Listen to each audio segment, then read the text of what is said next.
I'm defying anyone in our group or anyone in our audience to tell me something funnier that happened in sports yesterday than everything with Kevin Durant and LeBron and the selection of that team and how they embarrassed these two stars of their generation, how they embarrassed James Harden yesterday with the selecting of the All-Star team and goaded by the TNT crew in order to make fun of James Harden, make him the last pick, and actually get something fun, funny, and light out of Kevin Durant, or lighter, I should say, than when Ernie Johnson asked him just plainly, hey, can you give us a time frame for your return? And his response was a simple, unelaborated no. and LeBron just bursts out laughing several times and holds the iPad over his face to conceal his laughter in a way that was funny. It's like Ernie was doing the peacemaker thing. Yes or no questions only. Yes or no questions only. That's why they teach you in journalism school, Dan, open-ended questions. What's the time frame of your return? Then he can't just say no. He's got to give an answer. I want to talk about that. I want to talk about the trade because I found the instant reaction really funny, how extreme it was, given that we, as we speak, none of us know the condition, mental, physical, otherwise, of Ben Simmons. Like that Stephen A. Smith is calling it the worst move of Daryl Morey's career. Right. And calling it that because he didn't get first-round picks for Simmons and had to give up first-round picks for Simmons, which told me, in putting Curry in the deal, he couldn't get shit for Simmons. Mm-hmm. And understandably, he couldn't get anything for Simmons because we don't know the shape he's in. And the shape I'm talking about is more mentally than physically because they just traded for an asset that's an asset, but people are putting the Nets, like me, at the top of the conference with a giant losing streak and having never seen those guys play together. And they're assuming things about Simmons that I don't think are safe to assume. Yeah, first of all, I thought he must have felt so good that the butt of the jokes all day was James Harden, right? For once, Ben Simmons is not the big target of all the ha-has and he-he's. Also, by the way, that's the second time during an all-star draft selection that James Harden has been the butt of the joke. Remember when there was the dribbler? Remember that one? When Giannis said, I don't want the dribbler on my team. And James Harden caught feelings and stuff. That's the second time that's happened to him now. But not only was Ben not the butt of jokes, he was the guy perceived to be the guy that could take the Nets to the NBA Finals, like the missing piece. Which is such a stark turnaround from like a week earlier when people were saying, Ben Simmons, nobody wants him. CJ McCollum is way better than him, to, wow, Philly really got screwed because they only got James Harden, and I was a little surprised by that, to be honest. And Dan, I think you bring up a great point that we don't know if this dude is ready to play. I mean, he might be. I think it's a great situation. If he does play, I think it's a great situation for Ben Simmons. Even when I'm like kind of trying to break down the fit, I'm never once envisioning him shooting. It's always like they need a perimeter defender, a decent facilitator, and you could probably speak to how important a point guard is in the system that Steve Nash is running, much like Kyle Shanahan and Mike Shanahan made running backs. You saw with Jeremy Lin what this system did for point guards. The risk Dan is talking about isn't is he going to play well? The risk is he going to play, right? At all. And which by the way, this is, to me, turns into this weird no middle ground thing, because if he plays right away, I'm like, so you were just using this as a shield, right? Like, my mental is not right now. I'm in a different zip code. I feel great. It's the Paul George. I'm in a dark place. Have a good game. Oh, I feel better now. Like, but that could be legitimate though. But like the city of Philadelphia, that organization could be a trigger for him. No. Well, before you go down this path, you say Simmons wasn't the butt of jokes. I saw a Philadelphia television station that was put on one side the James Harden stats that the Sixers were getting, and then they put up Simmons stats right next to it. It was games played, 0, points scored, 0, assists, 0, and then 3-point shooting percentage, LOL. I'm going to just say this right now. Well done. I don't like when like legacy media places get in the action. Remember when the Dennis Schroeder with the Lakers and the Celtics played, and they wrote Dennis Schroeder and like his salary underneath, and I thought it was photoshopped, and then I saw the actual clip, and I'm like, you know what, you're better than that. Like, leave the jokes for us on the For the internet. shit posters. Yes. I agree. I mean, I have a question for you. Have you really never had a job that you hated so much that the minute you left, it felt like there was a dark cloud just leaving above your head and you finally saw the sunshine again? I signed an NDA, Jess. I can't answer that question. Mike McDaniel going to join us here in a little bit, and I need to apologize to the audience because it was taped. It's been a bit of a whirlwind, and we are learning things as you hear us and see us and feel us gathering our video legs. We had some technical difficulties yesterday, but what we're aspiring to do is not the easiest thing, but it's something that ESPN, for example, Stugotz, and a lot of big legacy media not quite nimble enough to execute reaction to news immediately. ESPN News used to be a place for that, but we are trying to be a place where Amin and Tom can pop up when the thing that's being talked about, like Ben Simmons and James Harden, allows instant analysis that is fresh, that people crave. Unfortunately, yesterday we were busy talking to Adrian Peterson about Rebalance, the supplement he started taking 2.5 weeks ago, because this great commercial marketing greed grab that is Super Bowl Radio Row has gotten more brazen and barren than ever after the pandemic, where it's like Dion's on with us and he's like, let me check out these bullet points he's saying like about shaving, about Gillette, like as if Dion, lifetime entertainer, needs help with bullet points. But he sold the hell out of it, though. He really did. I mean, he could sell anything, but the fact that He's selling Jackson State to the top recruits in the nation. right. Yep. He asked us to help him with recruits, by the way. I thought that was just mwah. Get out of here. I want a If you sold commission. Coleman, get out of here. I want a commission, says Stugotz, who's landed him nobody and will land him nobody because I can get him some people. he doesn't have any access. Do you? You're spending a lot of time in the inner circles of Jackson State recruits. They might be women lacrosse players, but he can get them somebody. I have to say, if Stugotz doesn't put together a national champion in Northwestern, man, do you look at yourself as a failure? Yes, I do. You gotta be the pipeline, right? I have to be the pipeline. Yes, I am the pipeline. I mean, I sent them not one, but 2 girls from my team, 2 of the top 5 recruits in the country. How about that? Was Northwestern like a powerhouse before? Yes. Okay. Yeah. So it's not, you're not like Dion at Jackson State where No, you're like no. putting them on the map. Okay. They have won 7 national championships since like 2004. So The great irony is that his daughter is now Kevin Durant, joining the team that doesn't need her they need her. to win championships. been a while since they won one, okay, Dan. Now that it's, okay, Mama Durant, you sound a little defensive there. You're the real MVP. We taped with Mike McDaniel, so I didn't get to ask him about the question of the day, which would have been some form of, what do you mean you're just a human being with a black father and haven't experienced racism? And this is going to count as something on the Rooney Rule that is Lovie Smith and Mike Tomlin. I didn't get to ask him about that because I wasn't fully informed. The whirlwind that yesterday didn't allow me, before rushing into that interview, to have all the information that I needed in order to ask that question. No, everyone's gonna say you're a coward, Dan. You don't ask the tough questions. That's what they're gonna say about you. But his reaction and the reaction that I'm seeing online from a lot of people about what he said, it's staggering to me that they missed the point.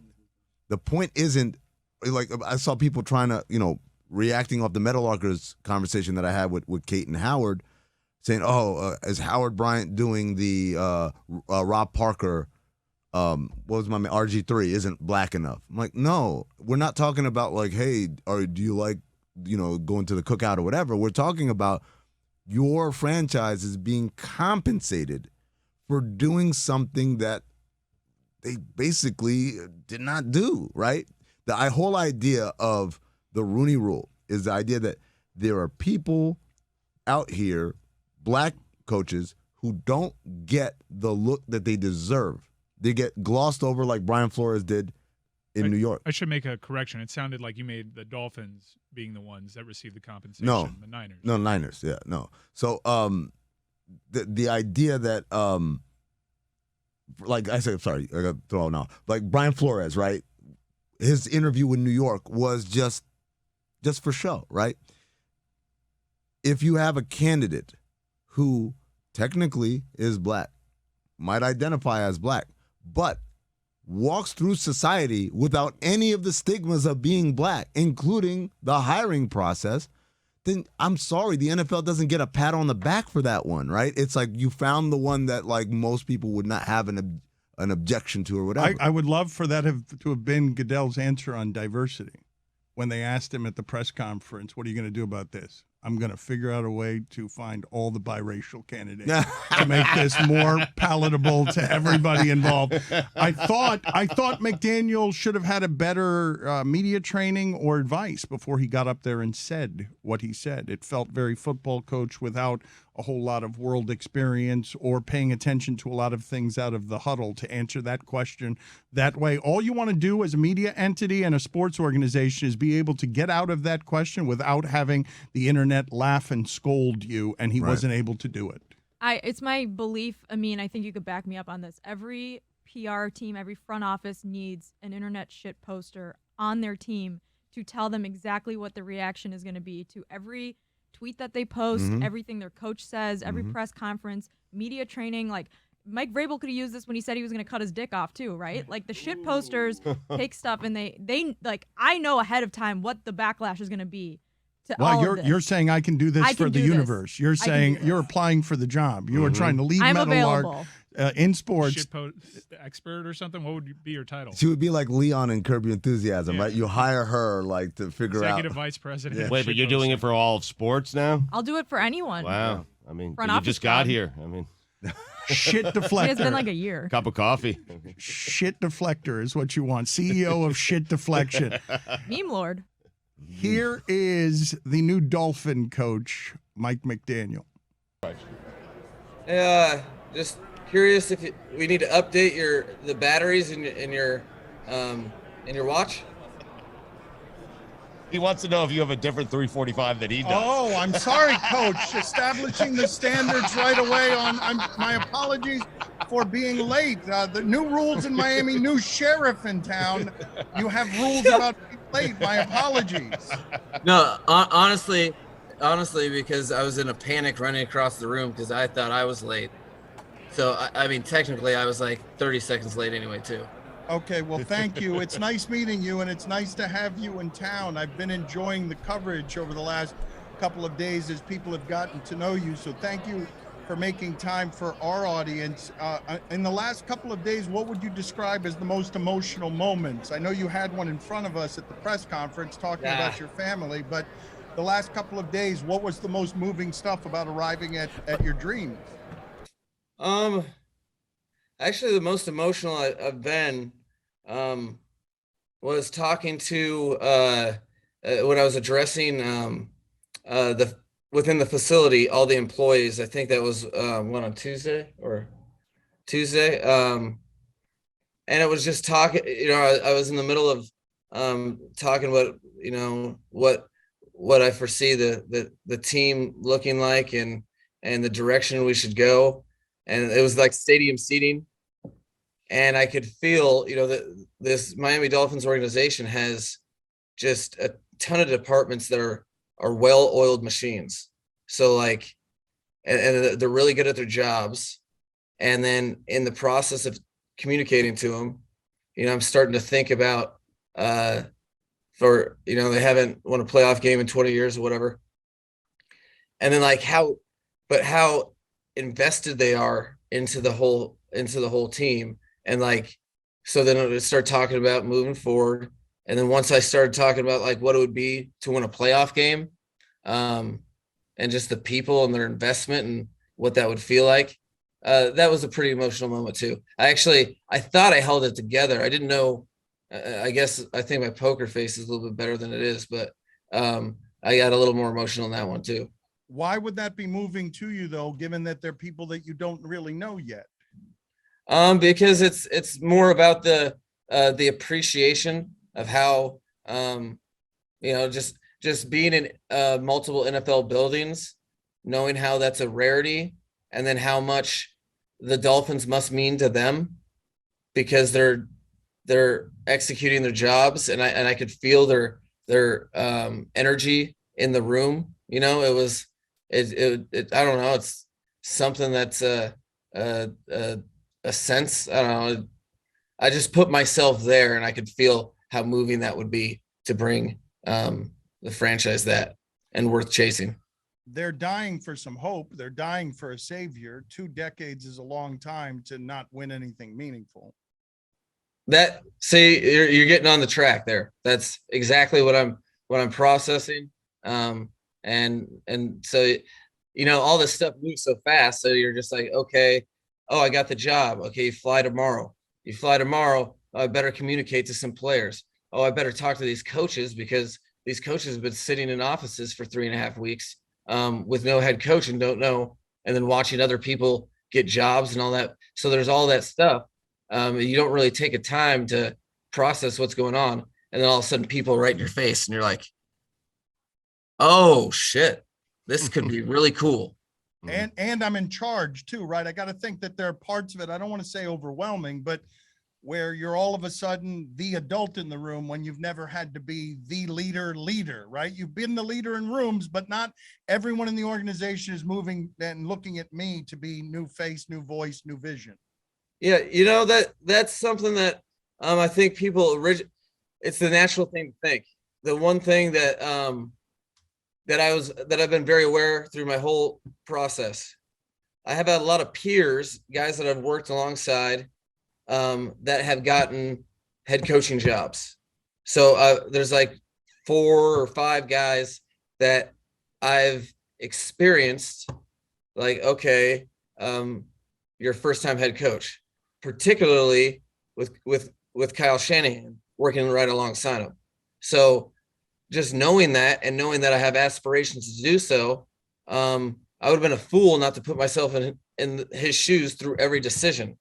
And the great thing about being a guy's, whatever you want to call it, quote, right-hand man, or, you know, my office was the closest to his, is that he involved me in a lot of his decisions. So I have a picture, I think a pretty good one, of how you're supposed to go through it. And it's been more like, all right, this needs to get done. You have to execute it this way.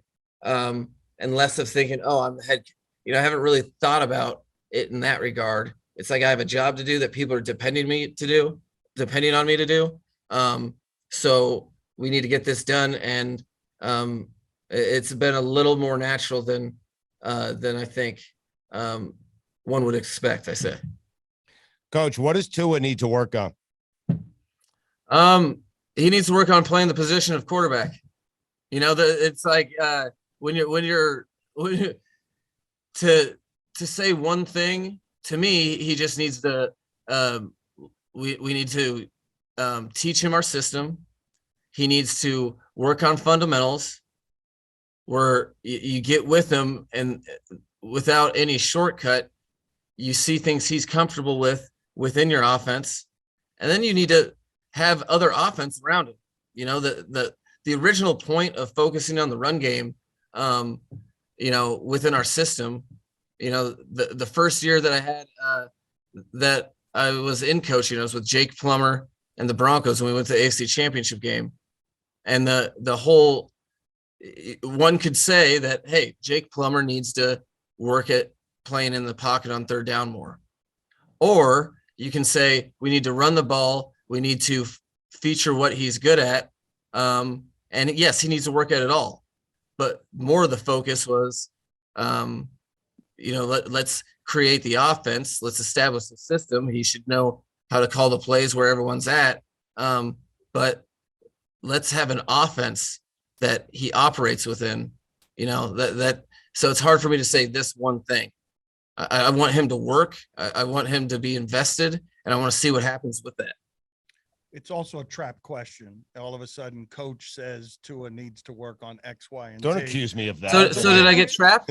No, you did not get trapped. Aha. No, You did a great job. No, that was, He's saying I Maybe tried he- to trap he you. did try Yeah. to Maybe trap he, I he did, has put yeah. himself through this before. Yes, and you absolutely sidestepped him in a way that was very expert. What does he have to work on? He has to work on the position of quarterback. No one can take that and turn it into a headline. Well played. Dan, you were worth the wait. I want to introduce you though to Dolphin fans. Like, how do you think differently beyond the coach speak? Everybody comes in and wins the press conference, which we're going to be aggressive. We're going to have energy. What are the things about you where you think differently than others do? I mean, I think I reasonably think about what you just said. At some point, you got to pay the piper. So, like, I don't even really care about the, you know, it's nice that my wife isn't crying, but like, do I read or give a shit about stuff that doesn't matter in regard of, okay, they really like you now. Well, I've been in the league long enough to know that that's cool for now, but like what matters, and I know that I'm gonna have to be accountable for whatever happens. So guess what? They're gonna like me when we win, and they're gonna dislike me when they lose. Very aware of that. So that's why I don't really spend time basking in all the glory. More specifically, though, I love the way Brandon Staley coaches, super aggressive, math-oriented, data-oriented, fourth and short. I'm going to go for it more often than most. What's your philosophy going to be there? Yeah, see, I'm actually, I wouldn't say opposite of Staley. I'd say opposite of kind of what you said. I'm more of a absolutist in that I won't be absolute. Like, I think I'm very hesitant to not take in every piece of information and adjust. Like, okay, so it's 4th and 1. Should I go for it? Well, where's the ball? What's the defense we're playing against? What's our situational matchup? Are they going to play bear defense? Can we block them? All sorts of things. What's the score? Is a 2-score lead? So I think for myself, I think I will be an idealist with staying true to like what makes sense to me at the time. A philosophy of me is use the most reason and live with the results. I'm not sure if that answers your question, but it's as true to me as it really is.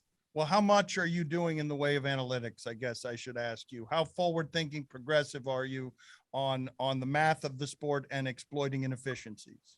Oh, I'm fully into analytics in terms of getting the information, and I don't want anything less than information on game day, and you know, in the off season we're working on it.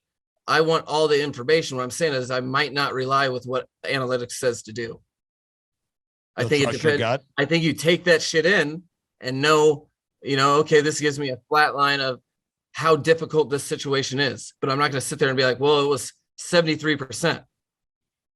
Can you explain to me how much you know about what you're inheriting as a historically bad, according to the analytics, offensive line? Well, an offense, right? Offensive line. I do know. I have watched the tape. My eyes have been open. I do know the statistics. I read those as well. I see some pieces that are that, in my vantage point, from a coach's perspective, and having evaluated everybody that's on their offensive line, I think there are some pieces to work with. I think that is a point of emphasis. I think, you know, in our coaching search selection, I think when it's all said and done, I'm making sure that we're going to have guys that can teach what we need to teach. I think historically, if you go back and look from year to year, you know, what was the Atlanta Falcons O-line productivity in 2014? You know, historically, you know, our system does help people because we commit to stuff, and all of those things factor. Very aware of that, but to me, that's where we have to flourish. So that is obviously a point of emphasis because we haven't. But the line of scrimmage is something that, you know, is paramount importance. That if you know, that was the pillar of our success in San Francisco the last 5 years. But help me understand it. Help me understand it, Coach. You inherit a historically bad offensive line. The way that you do things, your principles and your scheme, yeah. You think you can take those players and make it go from historically bad to what? I mean, that's what we do as the coach. We add players that are of value, and we emphasize stuff. You know, like historically matters nothing to me, because like, unless we can take points from those years and apply them to this year, what do we talk? Like, this is a different team, you know, like, so and honestly, I'm not being a smart ass, that it's the way I think about it is like, I get that, But they also we've had I'm running a system that I've ran with 6 different teams for 15 years in one system, which no one really talks about, but that's unprecedented. Why? Because Kyle Shanahan kept getting jobs at different places. What does that mean? You learn how to play with different types of players, and then you adjust, which is why we're not like, I'm not creative for creative's sake. I'm just trying to put players in success. And we've had a lot of different ways to do it because we've had to adapt to a lot of different players. We didn't know how to do zone read until we got a zone read quarterback. So are we zone read guys that can only do that? No one had done it in pistol. We just did it in pistol because it made sense. So stuff like that, being in the same system for that long, the system completely evolves and doesn't even look the same, but you learn how to figure stuff out once you get all your assets. Coach, I'm wondering, do you have a relationship or have you spoken to Brian Flores? And I'm also wondering, what do you make of his situation right now? Well, I have, I'm just trying to be the head coach of the Miami Dolphins. I had a relationship with him in the past. I haven't talked to him as of late. If I was worried about all of that stuff, everything's an opportunity cost. That'd be a trash decision by the head coach, because he should probably be thinking about head coach things that actually matter to the team.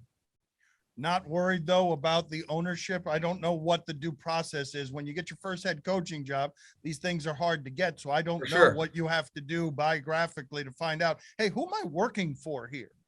No, to be honest, like it's a great question, because it's hard to, I would love to answer it. And that's the fact that if you talk to coaches around the league, or you have a relationship with Chris Greer, it's absolutely the best GM you could work with all time, because you know exactly where he stands, and his vision for himself is to help coaches get players for the scheme.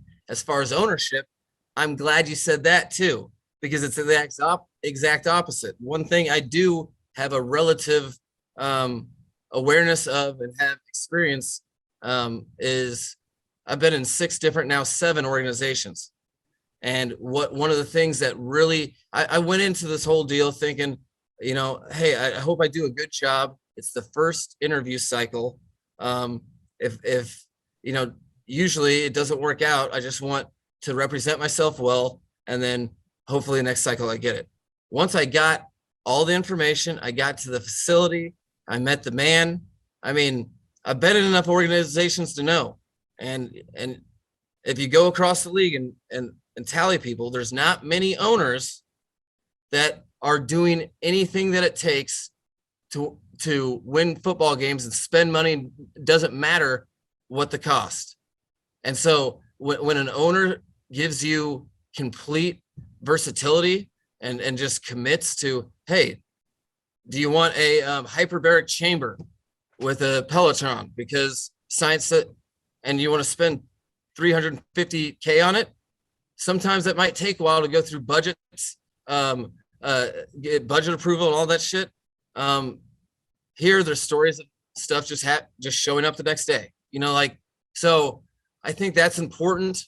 I know that's important to a lot of coaches in this process. It was important to me, because you want someone, this is a business, so it's pretty impressive when a guy will put winning or the intent of winning over business. And it's coaches and players' job to win football games. Hasn't happened in a second. I was brought here to do that. I'll be held accountable either way. What do you regard, if you had to guess, what do you regard as the thing that you have that brings the most value to the Dolphins if you had to choose one? Because I've said before, well, a guy who can make a bad offensive line good, or a guy who can make a quarterback who, if anybody can do that with Josh Allen, I'm not sure that that's a skill that can transfer from place to place, but I would hire that and not need a whole lot else from my coach than the ability to turn Josh Allen, inaccurate passer in college, to MVP candidate. Yeah. I don't know. There's like, do you want to list off all my qualities? What you Just regard, so I can hear 'em? Yeah, yes. I'm just well, kidding. Well, you are considered an innovator, though, and I imagine one of the more appealing parts of this job is that you have a young quarterback that you can mold. So if you believe in your system and you believe you can make Gesicki what you made Kittle, somebody running down the seam with an accurate quarterback, and make this offense that's been constipated for several years good, that would be enough for me to want to hire you, if that's an ability you're bringing from San Francisco. I think that one of the greatest strengths that I've been afforded in my career is adaptability. I think if you go through every player that we've ever had in our system, I think it's like every big star player, or just every player traditionally has their career year with us. And I think that's not correlation. I think it's causation, because we've had so many different variables and different skill levels at so many different positions that I feel like I'm very adept at getting the best players the ball in unique ways sometimes, and then adjusting to their skill set. I think that empowers the quarterback. I think run games empower the quarterback. I think it all relates to each other. So adapting to talent and versatility to do whatever our skill sets necessitate, I think it would probably be my best. We'll get you out on this note, and thank you for the time you've given us. Outside of Tua, You've been great. Thank you. Outside of Tua Tagovailoa, give me a name, please, just to excite the Dolphin fan base, where you were looking at the roster and you're like, oh, I can get something special Waddle out of that guy. Okay. Waddle. All right. So you're promising us. You could promise it. Waddle, if he's healthy, you're going to see a little Deebo Samuel. You're going to see someone who's used, super versatile. No, I just talked with him on Monday, and I think this. I think he understands his leadership role on this team. That he's a phenomenal talent, and guess what? It is much the best and easiest way to get yards is give it to a really talented player and have him. The 49ers the last 4 or 5 years have led the league in yak. The reason is because we're addicted to getting our skill position players that are good with running the ball. And so, yes, I would start him in fantasy. But then beyond that, I think I think you should see some jumps in the Miami Dolphins offense next year. What those look like will be determined this offseason, and the way the players work and attack things moving forward. Welcome to Miami, Coach. Happy that you could spend this time with us. Thank you for giving us so much of it. Hey, no problem. It was my pleasure. Love the show, and that's why it was my pleasure to be on it. All right, we'll have you on again. Thank you, sir. All right, appreciate it. See you guys. Chris Cody's getting roasted on Twitter for mispronouncing microbial in the new Sheets and Giggles ad read. I hear apparently he said microbial. No, Jesus Christ, no. I haven't heard it No, yet, but no. have you It guys heard that? happens. No. It happens. This is Worst spokesman in the history of commercial spokesmen. Honestly, I think he might be the best ever. I never heard of Sheets and Giggles before Chris Cody was presented by them. Agreed. This is a very Chris Cody take. Like, remember like the Zion Nike thing? Like, It's art. The whole thing is art that Chris Cody has manufactured. People have said you should make his last name Competence, and his first name Justin. Make him the spokesman for Sheets and Giggles, Justin Competence. Wait, this is really meta. I actually didn't think about it. Like, he's so bad at being a spokesperson that he's good at it, Yeah. which has been his whole bit for like his whole career. That sometimes when something really bad happens, it's actually good for them and it makes them more money. You learn from the best. You know how they say, you merely adopted the darkness. I was born in it. Molded by it. That's Chris Cody, right? How they say it. No, you just threw it into her I know. wheelhouse. I know. I forgot. I liked our Joker Bane back and forth the other day. Dan. That was pretty good. I do think he's a wonderful spokesperson for Sheets and Giggles. As I perfect. trip over my words, listen, he learned from the best. Just I perfect. do think he's wonderful. I'm like Mike. Like, I never heard of Sheets and Giggles until Chris became their endorser. And Chris is just Chris. He doesn't make any apologies. He is what he is. I mean, Justin Herbert is going to join us in a second. Sitting next to him was Justin Competent, and he's at Radio Row, and we will go to him during the show, and Chris Whittingham. We will go to them from Radio Row as we are we going to peter out, or are we going to finish the week strong? Because everyone here has been working very hard. Everyone here is exhausted. We have been trying to do a lot this week, some of which we're ready for and some of which we're not. Justin Herbert under these conditions is a bit of a challenge because, Stugotz, we may have met our match on robo-quarterback stuff. You have seen Justin Herbert interviewed a lot. You've never heard him say much of anything interesting because he knows how to play the game of being quarterback who says nothing while also getting paid to say benign things on behalf of a corporate sponsor. I heard earlier this week he said Impractical Jokers was his favorite TV show. Great show. Yeah, that's Great that's show. probably Don't why he make doesn't that talk face. very Great. much. Don't make that He's face. been roasted for Great that. show. Great. If you haven't watched it, then you're missing out. I haven't. Joe Gatto. Mike Ryan is making the left. face. Billy, you're an IJ guy, right? Did you hear? He left. He left, yeah. Hildy worked on their cruise. Oh, for real? You should go talk to Hildy about that. We'll do that right now. She planned their cruise. I said, Hildy, you got to plan a cruise for us. More Miami. Let's do it. Who's Hildy? You don't know Hildy? Billy, why do you just keep appearing to introduce the come audience here, man. to new people they don't know who are off the microphone who we can't talk to? Like, you are headed so far to That's the a fine for you guys. Hildy pulled from the bucket of death. People know who Hildy is. That is a great point. Yep.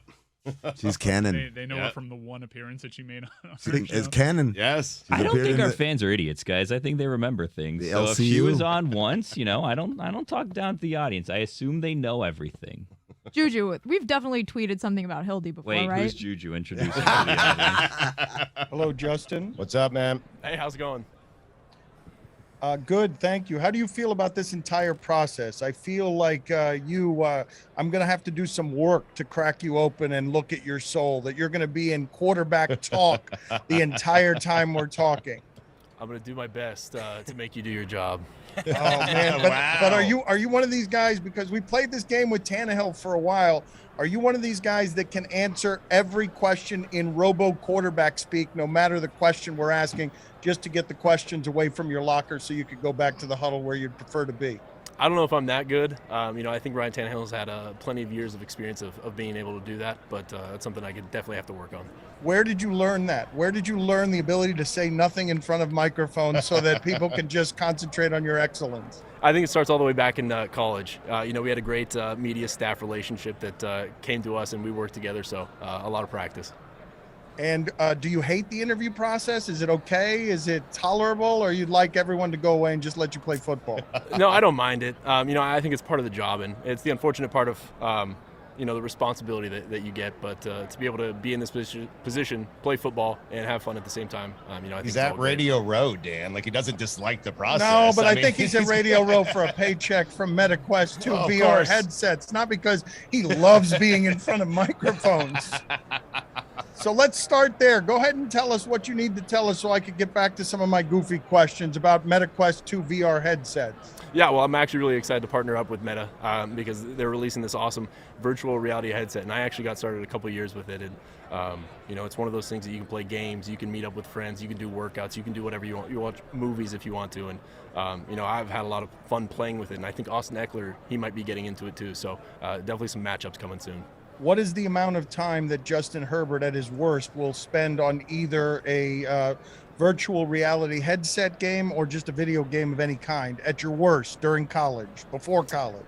Ooh, that's a good question. You know, I think during COVID especially, I had plenty of time, and outside of football season, I didn't really have a whole lot going on. So to play these games and hang out with friends, it could go 2 to 3 hours or however long. And what is the game most likely to grab you? Which would be your favorite, if not among these, among any of them? There's actually a couple. You know, we play ping pong a lot. You can play virtual ping pong, golf. You know, I think Beat Saber is another one that we play quite a bit too. Justin, what's the secret? Because we've been marveling at your arm and your hair, okay, the entire season. And so we're wondering, what's the secret to a great head of hair? To be honest, I don't do a whole lot of work to it. I think I kind of just wake up and go to work, and sometimes it gets into my eyes, so I wear a headband to wear it out, but a lot of hats too. Can't believe you put a hat on that thing. Yeah, what are you doing? Like, I mean, what's wrong with you? he's plugging it on the head. That's, I guess, why he's got it. But it's just a travesty to cover that thing. Can we see it? He says. Can we? Oh see my it? God, there it is! Yes. Super Bowl weekend. It's even better in person, guys. Even better in It's person. really beautiful. I feel. Do you ever look in the mirror and say to yourself, "Man, I should ride into the huddle on a giant white stallion"? No, I just got to make sure I get the plays down and my job. So that's the toughest part. So Oh, not come too many, on, not too much Herbert. time to look Herbert, into You that. should do it. Herbert. I mean, All right, I got a bunch of different questions. If you had to win a bet, what is the furthest you could throw a football? I think it'd be anywhere within 70 yards, 75. I don't think I could go much farther than that.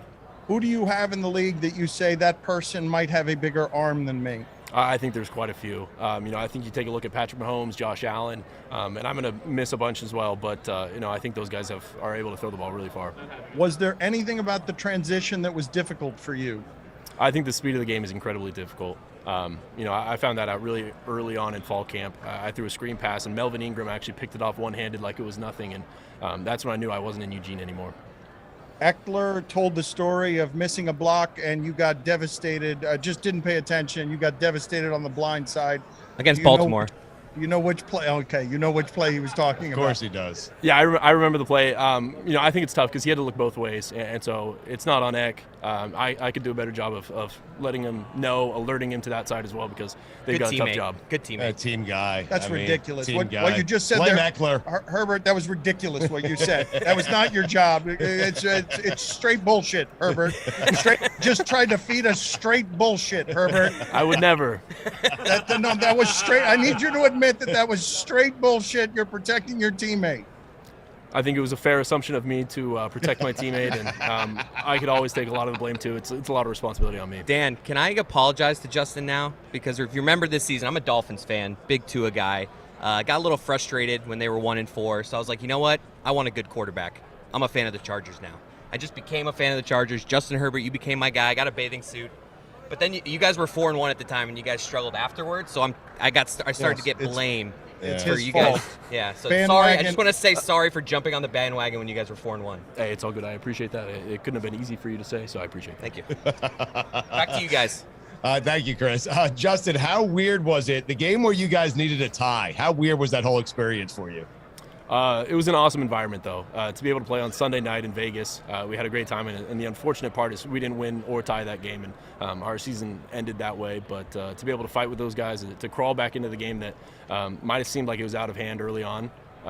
But you know, there's a lot to look forward to this offseason, and something that we're going to have to work on. Herbert, you He's guys good. you guys are better than the Bengals. You're better than the Bengals. Yeah.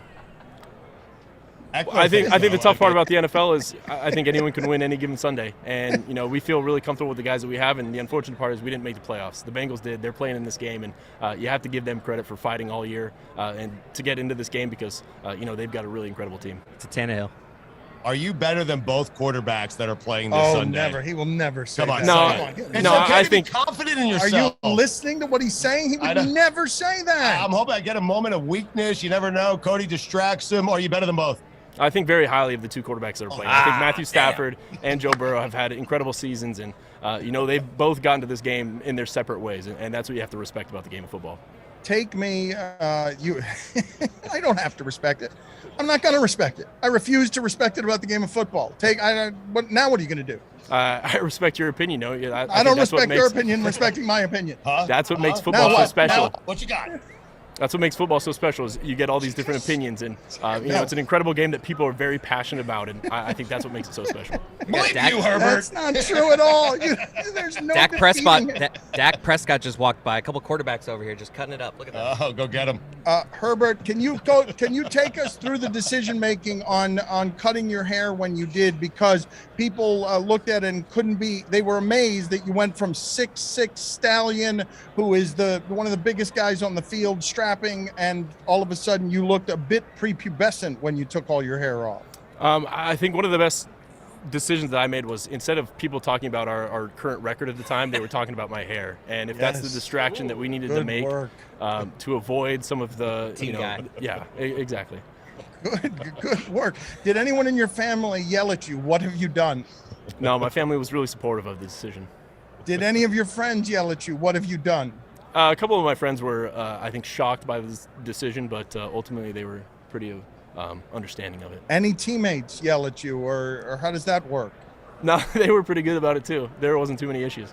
I was told that you don't yell at the franchise, Dan. Well, thanks, fair enough. I was told though that somebody did see you enraged one time. I was told that your fullback saw you enraged for a reason that Chris Cody is somebody who leaves shopping carts in the parking lot. He leaves them and does not put them back. Can you explain to us how you feel about that? Well, I really wasn't upset. I don't think raged is quite the right word. I think he just brought up a story about the time that I told him, hey, let's make sure to put our shopping carts back. But there's people at the store that are paid to get them. Like, if everybody started bringing people would be out of work. Yeah, I think that's fair. I don't know. I just kind of, my dad always taught me, make sure to put the shopping cart back so those guys don't have to work. Do you go all the way back to the store? What about a corral? Will you accept putting it into the corral? Yeah, the corral is kind of what I was talking about. Okay, so not all the way back to the store. Yeah. Okay. We're good. Same page. Okay, we've come into agreement there. I didn't want you to be on the same page. Back to you guys. I wanted you to argue. I wanted him to berate you because you're lazy and sloppy and selfish. Me and him have hit it off. We've got plans later. We're gonna hang out. Like things are happening. Chargers right? fans. All right, Justin. I ask this question a lot of quarterbacks just to explain to the audience how difficult the playbook actually is to learn and how sophisticated the game is. Can you tell me, just to the layman, a play that you would call that just by hearing you call it in the huddle would be so long that we would get confused about what you were calling? A complicated sounding. I think I could rattle one off right now. It'd be stem to dot right nasty, Z nitro, pass 83 bump, X pylon, F sail, Y basic, backs left, and that'd be just. I think that's one that I really had to memorize during the year. What's the nasty part of that play? Like, what's that mean? That just tells the receivers where to line up. Okay. So turned on. Can you do that again, please? Can Say you it do slower. That That's so cool. I know. Do it again. Actually? Yeah. Yes. Yeah. Stem to dot right nasty, Z nitro, pass 83 bump, X pylon, Y sail, F basic, backs left. What's your favorite color to yell out when doing calls? I always use green. Nice. Because Why of green? Why green? Because of the University of Oregon. Green 88. Everyone's looking. Back to you guys.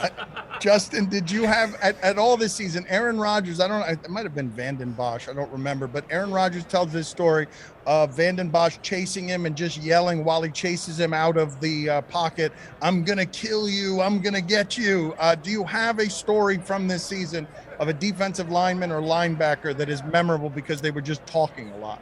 I do not, actually. I think one of the surprising things about the NFL so far is everyone's been super nice. I really haven't been thrown any trash talk at all. I've really enjoyed playing against everyone, all the teams as well, because everyone's been super nice, believe it or not. What's the nicest thing you've heard as you've been being tackled? I've been helped up after getting sacked on 3rd and long, Nice. And you'd never expect that, but guys are there to help me up. Yeah, thank you, Nice. and head off to the sideline. Back to you guys. Dan, this guy, he is the best ever at saying nothing. But you're saying the NFL is polite.